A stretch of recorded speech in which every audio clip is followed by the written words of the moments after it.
Parliament की नई इमारत का इफ्तिताह वज़ीर आज़म नरेंद्र मोदी ने आज यानी 28 मई को किया और आज ही के दिन मुजाहरा कर रहे पहलवानों को गिरफ्तार करके उनको मुजाहरा गाह से हटा दिया गया। कांग्रेस के साबिक़ सदर राहुल गांधी ने पार्लियामेंट के इफ्तिताह के बाद अपना सख्त रद्द-ए-अमल दिया और एक ट्वीट में उन्होंने जंतर मंतर पर एहतजाज करने वाले पहलवानों की हिमायत में आवाज उठाई।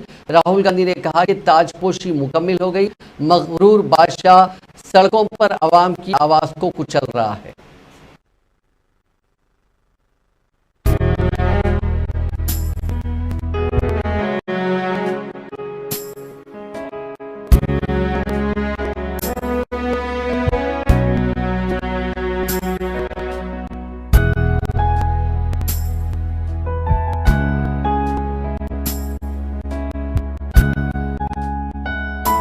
बेटी बचाओ बेटी पढ़ाओ, अब नया नारा है, सिर्फ बेटी बचाओ। किससे बचाओ? बीजेपी से बचाओ। हिंदुस्तान की सरकार हिंदुस्तान की बेटी को नहीं बनाएगी, यह है हिंदुस्तान की सच्चाई।